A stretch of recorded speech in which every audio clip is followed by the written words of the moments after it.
पूरे देश में 22 तारीख को लेकर के क्या तैयारी है? पूरा देश में सारा देश भगवामय हो गया है। आज बच्चा बच्चा भारत का बोल रहा है नो मोर कांग्रेस, नो मोर कांग्रेस, नो मोर कांग्रेस। इतना घाव दिया है कांग्रेस, इतना घाव दिया है। श्री राम प्रभु के मंदिर का अगेंस्ट में 25 वकील की फौज खड़ा कर दिया।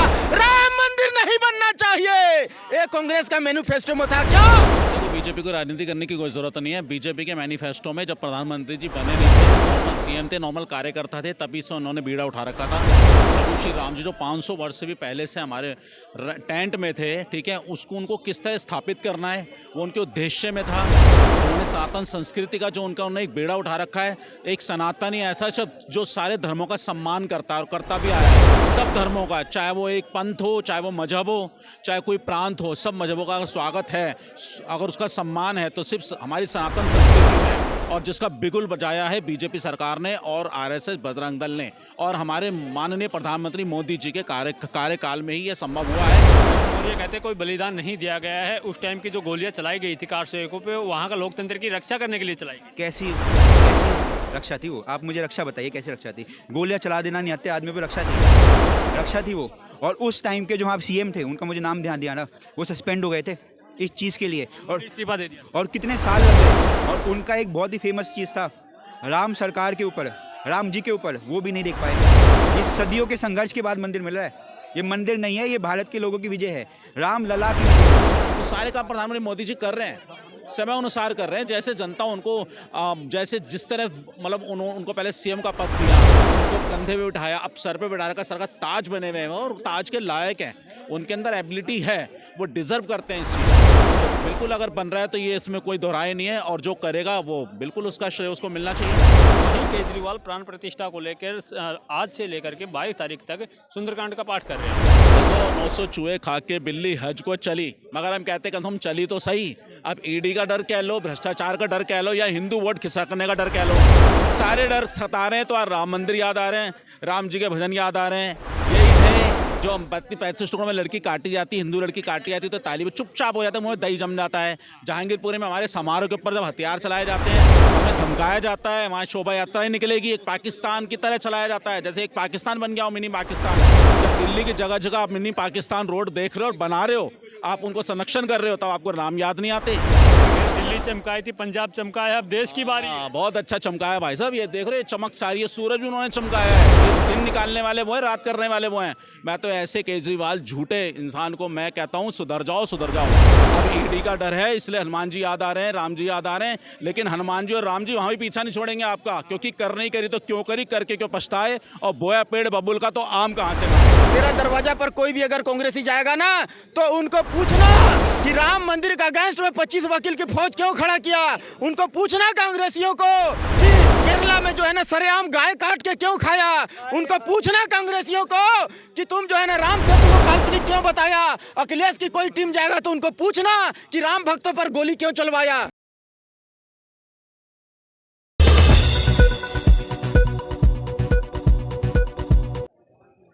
नमस्कार, मैं अनुप कुमार आप सभी का स्वागत करता हूं। 22 जनवरी को राम मंदिर की भव्य प्राण प्रतिष्ठा की जा रही है। वहीं कुछ लोग विरोध में बयान दे रहे हैं, तो वहीं पहले दिल्ली के मुख्यमंत्री पहले कहते थे कि मेरी नानी कहती थी कि बाबरी को तोड़ के, जो मस्जिद को तोड़ के जो मंदिर बनाया जाए उसमें मेरा रामलला विराजमान नहीं होंगे। वहीं केजरीवाल अब 22 जनवरी राम मंदिर की प्राण प्रतिष्ठा तक सुंदरकांड का पाठ कर रहा है। जनता इस पर क्या कहती है कि सारे बयानबाजी जो पक्ष विपक्ष के बयान आ रहे हैं। सबसे पहले तो भैया जो केजरीवाल साहब सुंदरकांड का पाठ करें उसको कैसे देखते हैं? भैया देखो, अच्छी काम कर रहे हैं, अच्छे काम में समर्थन करते हैं। जो लोग अच्छा है कर रहे हैं, वो भगवान उनको सद्बुद्धि दे, थोड़ा वो और कुछ करे। जो यहाँ पे वो तोड़े जा रहे हैं और कुछ करे, जो मंदिर आपके कंस्ट्रक्शन के नाम पे टूट रहे हैं, उनको भी देखना चाहिए उनको। और ये जो रामलला की पॉलिटिक्स हो रही है, ये तो सदियों की है, आज की नहीं है ये। जब तक लोग इससे प्रभावित होते रहेंगे, ये पॉलिटिक्स चलती रहेगी। और आप देखो 500 सालों के इतिहास, गौरवशाली स्ट्रगल के बाद मंदिर बन रहा है। और हमारा ये वो तो कुछ कृपा है जो हम इस युग में पैदा हुए। हम देख रहे हैं अपनी आंखों से मंदिर, हर लोग नहीं देख पाएंगे, बट टीवी के माध्यम से तो देखेंगे। और ये एक अपने आप में ये एक ऐतिहासिक पल है जो हम एक विटनेस कर रहे हो, उसको देख पा रहे हैं। और मुझे नहीं लगता ऐसा इससे ज़्यादा महत्वपूर्ण हमारे जीवन काल में कोई और वो हो सकता है। सबसे बड़ी खुशी बनाई जाएगी, बहुत दिवाली बनाई जाएगी। अब साल में 2 दिवाली बनाई जाएगी। बिल्कुल दिवाली बनाई जाएगी। इसी बात करें सपा के आपके यूपी के सपा के सांसद है शफीकुर रहमान, वो तो कह रहे काला दिन मनाया जाएगा, आप कह रहे दिवाली मनाएंगे। भैया वो उनकी सोच है, जैसे जिसकी सोच, हम तो दिवाली बनाएंगे भैया। बिल्कुल बनाएंगे। इतने लोगों ने अपना बलिदान दे दिया, सब कुछ था, सब कुछ निछावर कर दिया। आप ये तो देखिए कितने लोग खुश हैं। कौन बलिदान दे? कोई, आप खट्टाड़ी ब्रदर्स का देखिए, कितने लोग मरे हैं, कितने लोग राम मंदिर के चक्कर में। और ये तो जो आ गए मीडिया में आ गए, जितने नहीं आए, और कितने लोगों ने अपना जीवन समर्पित कर दिया। अटल बिहारी वाजपेयी थे, वो स्वर्गवास हो गए, नहीं देख पाए। प्रसाद मौर्य कहते हैं कोई बलिदान नहीं दिया गया है। उस टाइम की जो गोलियां चलाई गई थी कार सेवकों पे, वहाँ का लोकतंत्र की रक्षा करने के लिए चलाई गई। कैसी कैसी रक्षा थी वो? आप मुझे रक्षा बताइए, कैसी रक्षा थी? गोलियां चला देना निहत्थे आदमी पे रक्षा थी? रक्षा थी वो। और उस टाइम के जो आप सीएम थे, उनका मुझे नाम ध्यान दिया ना, वो सस्पेंड हो गए थे इस चीज़ के लिए। और इस्तीफा दे दिया। और कितने साल लग गए। और उनका एक बहुत ही फेमस चीज़ था राम सरकार के ऊपर, राम जी के ऊपर, वो भी नहीं देख पाए। ये सदियों के संघर्ष के बाद मंदिर मिल रहा है। ये मंदिर नहीं है, ये भारत के लोगों की विजय है, राम लला की विजय है। ये जो श्रद्धालु है, आप उनसे पूछे, जो राम जी के भक्त है, उनके लिए मंदिर क्या मायने रखता है। अयोध्या में राम जी का मंदिर कितने साल लग गए, 500 साल के बाद। हमें शर्म आनी चाहिए, हम भारत के देश में मंदिर नहीं बना पाए इतने सालों तक। राम में हो रहा है, लेकिन वहीं राहुल गांधी हो गए, विपक्षी और नेता हो गए, कांग्रेस के या और भी पार्टियों के, जैसे ओवैसी साहब हो गए, वो कह रहे हैं कि बीजेपी राम के नाम पे राजनीति कर रही है। बस देखो, बीजेपी को राजनीति करने की कोई ज़रूरत नहीं है। बीजेपी के मैनिफेस्टो में जब प्रधानमंत्री जी बने नहीं थे, नॉर्मल सीएम थे, नॉर्मल कार्यकर्ता थे, तभी से उन्होंने बीड़ा उठा रखा था। प्रभु श्री राम जी जो 500 वर्ष से भी पहले से हमारे टेंट में थे, ठीक है, उसको उनको किस तरह स्थापित करना है, वो उनके उद्देश्य में था। उन्होंने सनातन संस्कृति का जो उनका उन्होंने एक बेड़ा उठा रखा है, एक सनातनी ऐसा जो सारे धर्मों का सम्मान करता है और करता भी आया है, सब धर्मों का, चाहे वो एक पंथ हो, चाहे वो मजहब हो, चाहे कोई प्रांत हो, सब मजहबों का स्वागत है। अगर उसका सम्मान है तो सिर्फ हमारी सनातन संस्कृति में है। और जिसका बिगुल बजाया है बीजेपी सरकार ने और आरएसएस बजरंग दल ने, और हमारे माननीय प्रधानमंत्री मोदी जी के कार्यकाल में ही ये संभव हुआ है, और होना भी निश्चित था। अब कहते हैं हम किस चीज़ का फ़ायदा उठाएंगे, जब हमारे मैनिफेस्टो में लिखित था, राइट ऑफ था कि हम आएंगे, राम मंदिर को वापसी बनाएंगे। इसी उद्देश्य के लिए ही ये पार्टी तैयार हुई थी। और ऐसे बहुत से बड़े बड़े काम जो सनातन संस्कृति के पक्ष में होने थे, सभी धर्मों के पक्ष में होने थे, इस देश को आगे ले जाने के पक्ष में होने थे, वो सारे काम प्रधानमंत्री मोदी जी कर रहे हैं, समय अनुसार कर रहे हैं। जैसे जनता उनको जैसे जिस तरह मतलब उनको पहले सीएम का पद दिया, उनको कंधे पे उठाया, अब सर पे बिठा रखा, सर का ताज बने हुए हैं और ताज के लायक हैं, उनके अंदर एबिलिटी है, वो डिजर्व करते हैं इस चीज़ को। तो बिल्कुल अगर बन रहा है तो ये इसमें कोई दोहराए नहीं है, और जो करेगा वो बिल्कुल उसका श्रेय उसको मिलना चाहिए, इसमें क्या है। विपक्ष कह रहा था रामलला, हम एक नारा लगाया गया था, रामलला हम आएंगे, मंदिर वहीं बनाएंगे, लेकिन तारीख नहीं बताएंगे। लेकिन अब तारीख भी बता दी तो भी पेट में कुछ गड़बड़, तारीख भी बता दी तो फिर अब दिक्कत क्या है। अब इनको दिक्कत यह है कि बीजेपी सरकार के पास एक ही मुद्दा था, और यह ऐसा मुद्दा था जो कभी ये सुलझा नहीं पाएंगे। ये कहते ही रहेंगे, तारीख नहीं बताएंगे, क्योंकि इनके बस की नहीं है।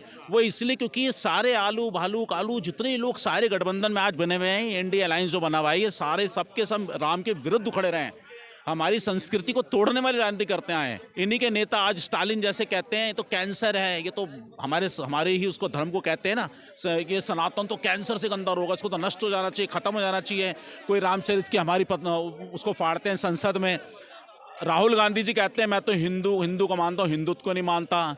और ये लड़के तो मंदिरों में लड़कियाँ छेड़ने जाते हैं। अरे राहुल गांधी जी, पहले अपनी नानी से आकर पूछो, आपकी नानी ने कभी आपको रामचरित मानस का पाठ पढ़ाया हो तो आपको ज्ञान होगा कि हिंदू की संस्कृति। तो केजरीवाल साहब की नानी कहती थी कि जहां किसी मस्जिद को तोड़ के मंदिर बनाया गया उसमें मेरे रामलला विराजमान नहीं होंगे।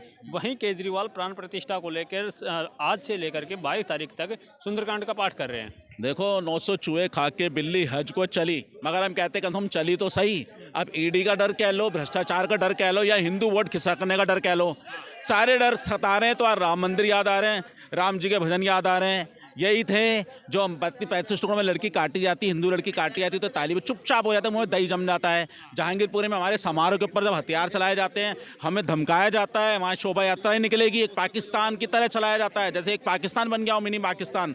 जब दिल्ली की जगह जगह आप मिनी पाकिस्तान रोड देख रहे हो और बना रहे हो, आप उनको संरक्षण कर रहे हो, तब आपको राम याद नहीं आते। जब राम मंदिर बना तब ये वही राम, ये बिल्कुल इनका बयान था ये कि मेरी नानी ने कहा था कि वहाँ पे किसी का धर्मस्थल, यानी उसको आप धर्मस्थल राम का नहीं मानते। आपका मुंह नहीं है रामचरित मानस के लिए। मैं तो कहूँगा दीन दयाल विरधु संभारी हरहु नाथ मम संकट भारी। सबसे बड़ा संकट है इनके सर पे, और प्रभु राम जी ही हरेंगे और कोई नहीं हरेगा। ये जितना मर्जी षड्यंत्र कर ले, अब बजरंग बाण कर ले, एक पैर पे खड़े हो जाएं, उल्टे लटक जाएं, जनता ने देख लिया। कट्टर हिंदू विरोधी हैं। अपने यहाँ तो कहते हैं ना कि देर आए दुरुस्त आए, तो अब घर वापसी करें, कहीं ना कहीं वापसी आ रहे हैं उसी विचारधारा पे। तो इनकी विचारधारा कहाँ से शुरू हुई थी जी? इनकी विचारधारा लालू के आंदोलन, उसके क्या नाम है, अन्ना आंदोलन से स्टार्ट हुई थी। जब इनकी विचारधारा हर एक मिनट में बदलती है, मैं लोकपाल बिल लाऊंगा, विचारधारा बदल गई, कहाँ लाए, मैं तो कोई मतलब किसी भी तरह का वो नहीं लूँगा, गाड़ी नहीं लूँगा, बंगला नहीं लूँगा, ठीक है, ये सारी चीज़ें बदल गई, आज गाड़ी भी ले ली, बंगला ही बना लिया। इनकी विचारधारा तो हमेशा बदलती रही है। हिंदुओं के साथ किस तरह इन्होंने फ्री पानी बिजली का एक मुफ्त एक मतलब एक जुमला पहना करके, एक लॉलीपॉप चुसा करके कैसे उन बच्चों का भविष्य शराब में डुबोया है, कितना नरक दिल्ली को बनाया है। और आप बाकी के स्टेटों को बनाना चाहते हैं, पूरे देश को शराबी बनाना चाहते हैं। ऐसी बात करें, दिल्ली चमकाई थी, पंजाब चमकाया, अब देश की बारी है। बहुत अच्छा चमकाया भाई साहब, ये देख रहे हो चमक सारी है, सूरज भी उन्होंने चमकाया है। ये दिन निकालने वाले वो है, रात करने वाले वो हैं। मैं तो ऐसे केजरीवाल झूठे इंसान को मैं कहता हूँ सुधर जाओ, सुधर जाओ। अब ईडी का डर है, इसलिए हनुमान जी याद आ रहे हैं, राम जी याद आ रहे हैं, लेकिन हनुमान जी और राम जी वहां भी पीछा नहीं छोड़ेंगे आपका, क्योंकि कर नहीं करी तो क्यों करी, करके क्यों पछताए, और बोया पेड़ बबुल का तो आम कहां से खाएं। आपको लगता है कि राम मंदिर के नाम पे बीजेपी राजनीति कर रही है? बिल्कुल नहीं कर रही है, बिल्कुल नहीं कर रही है राजनीति। वो हमारा राम हमारे आराध्य करेगी राजनीति। दोनों सन्यासी है भाई, क्या लेगा वो, क्या लेके जाएगा यहाँ से, पहले बताओ आप। राम के नाम से क्या लड़ेगा? फकीर हूँ, झोला उठा के चल दूंगा, चल देंगे, कोई दिक्कत नहीं है। देंगे तो अरे हाँ बिल्कुल, राम मंदिर बन के रहेगा, मजा आ गया। 22 जनवरी को तो हम पक्का अयोध्या चल रहे। क्यों भाई? कहाँ जा रहे हैं? श्री राम। जा रहे हैं। लेकिन एक सपा के सांसद है, वो तो कह रहे 22 जनवरी को काला दिन मनाया जाएगा। कौन है वो? वो क्या बोलते हैं, वो भूत पिचास निकट नहीं आवे, महावीर जब नाम सुनाओ। जय श्री राम, जय श्री राम। का भव्य उद्घाटन होगा, लेकिन विपक्ष के लोग तो पीछे पड़े हुए हैं, कह रहे कि पीछे कितने बड़े हनुमान जी खड़े ना पीछे से, बैक सपोर्ट तो है, कोई कुछ नहीं कर सकता। कुछ भी हो जाए, कितनी बड़ी ताकत लगा लो, राम जी आएंगे तो आएंगे। कह रहे कि मंदिर से कोई रोजगार थोड़ी ना मिले, युवा हो रोजगार के लिए ले लो, मंदिर के लिए। मिलेगा कैसे नहीं मिलेगा, देखते जाओ कितनी ट्रस्ट नहीं बढ़ेगा, टूरिस्ट बढ़ेगा राम मंदिर के हिसाब से। जब राम मंदिर बन जाएगा तो बाहर का आदमी राम मंदिर देखने आएगा, जिससे हमारी जीडीपी ग्रोथ होगी, जीडीपी में। ये तो बोलते रहेंगे जय श्री राम, जय श्री राम। कहाँ तिलक लगा करके कह रहे कि और हैं अपने बिहार के शिक्षा मंत्री हैं। हाँ। बिहार के शिक्षा मंत्री हैं, वो कह रहे हैं कि गुलामी का प्रतीक है मंदिर। अच्छा, पाखंड का प्रतीक है, 70 साल आडंबर से का। क्या करी आपने? 70 साल से क्या करी कांग्रेस के राज में? गुलामी तो करी है, दबके तो रहे हो। कहाँ दबे हो? आप दब रहे हो, चौड़े में चल लो ना, तिलक लगा के चल रहे, नहीं चल रहे फिर? कहाँ के? उत्तराखंड देवभूमि वाले हैं भाई, उत्तराखंड से है। जय बाबा केदार, जय श्री राम। भाई उत्तराखंड से नहीं, इंडिया से। हम हिंदू है, हिंदू सनातनी, सनातनी है। जहाँ सनातन की बात होगी वहाँ खड़े रहेंगे। स्टालिन साहब कहते हैं सनातन तो डेंगू मलेरिया है, इसको तो खत्म कर देना। हम तो डेंगू मलेरिया मार तो दिया 70 साल से आए तो दे, मार दिया ना मोदी ने डेंगू मलेरिया साहब। अब कुछ ना, यहाँ पे सब राम राम राम है, बस अब राम ही रहेगा। क्या पूरे देश में 22 तारीख को लेकर के क्या तैयारियां? पूरा देश में सारा देश भगवामय हो गया है। आज बच्चा बच्चा भारत का बोल रहा है नो मोर कांग्रेस, नो मोर कांग्रेस, नो मोर कांग्रेस। इतना घाव दिया कांग्रेस, इतना घाव दिया है। राम श्री राम प्रभु का मंदिर का अगेंस्ट में 25 वकील की फौज खड़ा कर दिया। राम मंदिर नहीं बनना चाहिए, ये कांग्रेस का मैनिफेस्टो में था। क्यों? कांग्रेस का एक जो है ना, अभी भी लोग कह रहे हैं कि तोड़ के फिर से बावरी बना देंगे। कांग्रेस का किसी का औकात नहीं है। कांग्रेस का जो है ना मैनिफेस्टो में कभी राम थे ही नहीं, कभी उनका दिल में था ही नहीं राम से कभी प्रेम रहा ही नहीं कांग्रेस को। वो जो है ना वोट बैंक, तुष्टिकरण, परिवारवाद, जातिवाद की इसकी राजनीति करते रह गए। आज 1070 साल बाद मोदी की सरकार आई है भारत देश में। वो सोना स्वर्ण युग आई है, हिंदुत्व की सरकार आई है। तो इसमें मोदी सरकार जो है ना राम मंदिर को रिपेयरिंग करके दिए हैं। नया मंदिर कहीं नहीं बन रहा भाइयों। ये जो है ना हजारों साल पहले श्री राम प्रभु के पुत्र थे लव और कुश, उन्हीं के द्वारा जो है ना कसौटी पत्थर से अयोध्या धाम में मंदिर बनाई गई थी। मुगल 800 साल राज किए, हमारे धरोहर को तोड़े और उसके बाद में संस्कृति को नष्ट किए। उसके बाद में 200 साल अंग्रेज राज किए, उसके बाद 70 साल कांग्रेस राज किया, खून चूसा हमारा। उसके बाद में जो है ना इन लोग जो है ना सिर्फ कुकर्म करते रह गए, राम को कभी अपना हृदय में रखे ही नहीं। आज मोदी की सरकार राम मंदिर, एक मिनट, आज राम मंदिर बना करके रुक जाइए। आज राम मंदिर बना करके आज मोदी की सरकार अगर दिए हैं, आज जाकर सुप्रीम कोर्ट में कान टाइट किए जो बदमाशी कर रहा था, तब जाकर के राम मंदिर मिला। आज मैं कहा ये सब एजेंडा है, कोई प्राण प्रतिष्ठा का कार्यक्रम नहीं है। अरे सब है। वो उन लोग को छोड़ दीजिए ना भाई, उन लोग को जो बोलता है बोलने दीजिए। विरोधी अगर अमृत भी ला करके, एक मिनट, अगर अमृत भी ला करके मोदी की सरकार देंगे ना तो भी विपक्ष कहेगा जहर है मत पीना, जहर है मत पीना, ये विपक्ष कहेगा। अखिलेश यादव ने कहा ना कि सरकारी कर्मचारी को उसकी चाय, आपकी चाय नहीं पियेंगे, इसमें जहर मिला के दे सकते। अरे उनको राम भक्तों पर गोली चलवाने से फुर्सत मिले तब ये बात बोले। और सुनिए, आज कांग्रेसी, अगर कोई भी कांग्रेसी तुम्हारे दरवाजा पर, भारतीय नागरिक को सुन लो, तेरा दरवाजा पर कोई भी अगर कांग्रेसी जाएगा ना तो उनको पूछना कि राम मंदिर का अगेंस्ट में 25 वकील की फौज क्यों खड़ा किया। उनको पूछना कांग्रेसियों को कि केरला में जो है ना सरेआम गाय काट के क्यों खाया। उनको पूछना कांग्रेसियों को कि तुम जो है ना राम सेतु को काल्पनिक क्यों बताया। अखिलेश की कोई टीम जाएगा तो उनको पूछना कि राम भक्तों पर गोली क्यों चलवाया। प्रसाद मौर्य से पूछा गया था, उन्होंने कहा था राम भक्तों पे जो गोलियां चलाई गई थी वो बिल्कुल सही चलाई गई थी, लोकतंत्र की सुरक्षा के लिए, वहाँ की कानून व्यवस्था बनाने के लिए वो गोलियां चलाई गई थी। वही तो मैं यहाँ के नागरिकों को कहना चाहता हूँ कि वहाँ पूछना, अखिलेश यादव का पार्टी से पूछना कि राम भक्तों पर गोलियां क्यों चलवाई। और जो कानून व्यवस्था को बनाने के लिए उस टाइम मैं बताया, वो पूछेंगे, वो आपका काम नहीं है पत्रकार साहब। और प्रसाद मौर्य जी ने वो पूछेंगे, वो जाएंगे, उनका टीम पूछेंगे। फिर लालू प्रसाद यादव की टीम अगर जाएगी वोट मांगने नागरिकों, मेरे देश के वासियों, तो उनसे पूछना राम रथ क्यों रुकवाया, चारा घोटाला क्यों किया और बिहार को जंगल राज क्यों बनाया। पूछना मेरे देशवासियों, ये बात जरूर पूछना। और राहुल गांधी कभी आपका कभी वोट मांगने आ जाए तो उनसे पूछना कि फिरोज जहांगीर खान का क्या कसूर था, जिनका घर से, जिनका खानदान से 3 प्राइम मिनिस्टर हुए, वो जो है अभी तक कांग्रेस का बाट जो रहे हैं, कभी उनको दुआ फतिया नहीं किया गया। यात्रा कर रहे, कह रहे न्याय, बीजेपी ने अन्याय कर रही है, हम न्याय यात्रा कर रहे हैं। न्याय यात्रा एक ढोंग है। वो कांग्रेसियों से जरूर पूछना कि फिरोज जहांगीर खान का क्या कसूर था, जो कि इलाहाबाद में कब्रगाह में लेटे हुए हैं, अभी तक उनको कोई ना अगरबत्ती जलाया, ना उनका लिए दुआ के लिए हाथ उठाया। अरे थोड़ा सा तो 2 लाइन दुआ कर देते राहुल गांधी जी, आप कांग्रेस का अंतिम चिराग हो, आप 2 लाइन दुआ कर देते, कम से कम अल्लाह का बारगाह में उनका दुआ कबूल हो जाता, उनके लिए जन्नत का दरवाजा खुल जाता। कम से कम 2 लाइन दुआ कर दो।